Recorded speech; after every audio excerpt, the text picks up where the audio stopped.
Venise, ville des amoureux, souvent surnommée la Sérénissime, voit chaque année débarquer un flot ininterrompu de touristes, se lançant à la découverte de la cité à pied, mais également à bord des fameuses gondoles. Et pour cause, ce qui fait par-dessus tout la renommée et le charme de Venise, c'est sa construction sur la mer. Un choix qui a toutefois ses inconvénients, puisque le niveau de l'eau n'a cessé de monter au fil des siècles, menaçant la cité des Doges de disparaître sous les flots. Alors pourquoi cette ville millénaire a-t-elle été construite en ce lieu si particulier ? Eh bien c'est ce que nous allons découvrir ou redécouvrir ensemble.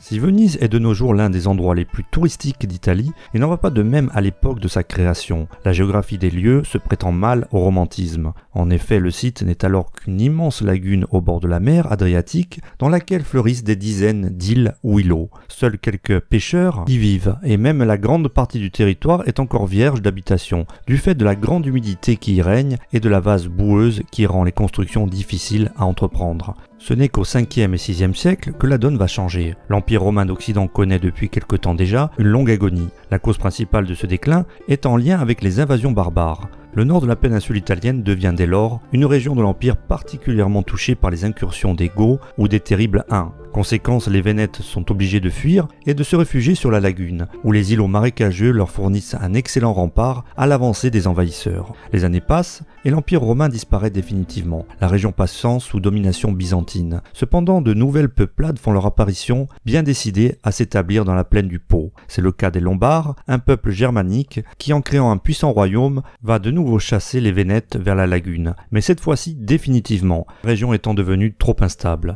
Ils vont donc se disséminer sur les nombreuses îles et construire leurs habitations. Ces dernières, construites sur pilotis, à l'aide de longs puits enfoncés dans le sol boueux et marécageux de la lagune, représentent un véritable défi à la nature. Au fil du temps et des générations, la population s'accroît fortement, toujours à la recherche de sécurité, au point qu'on est obligé de drainer les sols, permettant le regroupement de certains îlots. C'est ainsi que l'île de Rialto, au centre de la lagune, devient le centre névralgique de ce qui va devenir Venise. La croissance et le développement de la ville vont lui permettre dès le Xe siècle de former une république indépendante et de s'affranchir de l'Empire byzantin qui connaît à son tour un déclin progressif. Ce qui est nullement le cas de la cité-État, qui en devenant l'un des plus grands ports de Méditerranée, va se muer en une véritable puissance économique et commerciale.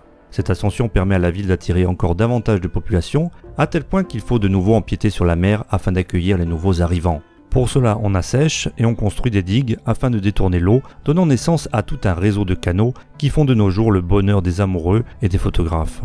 C'est peu dire que les Vénitiens ont dû depuis toujours batailler ferme afin de maîtriser la nature et les éléments. Cependant, aujourd'hui, la ville est menacée de disparaître sous les flots. Un projet du nom de Mose, destiné à lutter contre les marées, est bien à l'étude, mais son coût pharaonique, ainsi que sa réelle efficacité, laisse de nombreux spécialistes sur le sujet perplexes. Si Venise venait à disparaître, cela reviendrait non seulement à perdre un fantastique joyau architectural, mais également une ville au passé riche et glorieux, qui a vu naître des personnalités aussi différentes que Marco Polo, Antonio Vivaldi ou Giacomo Casanova. Mais ceci est une autre histoire qui sera contée une autre fois. Voilà, cette vidéo est à présent terminée, j'espère que vous l'avez appréciée. Si c'est le cas, n'oubliez pas de mettre un pouce bleu et de vous abonner, tout en sélectionnant la petite cloche pour ne pas rater la sortie des nouvelles vidéos. Il y a énormément de choses à dire sur l'histoire de Venise. Ici, je me suis davantage focalisé sur la fondation même de la ville. Je ferai pourquoi pas une vidéo plus complète une prochaine fois. Enfin, n'hésitez pas non plus à laisser un commentaire afin de partager des anecdotes ou simplement votre intérêt pour la Sérénissime.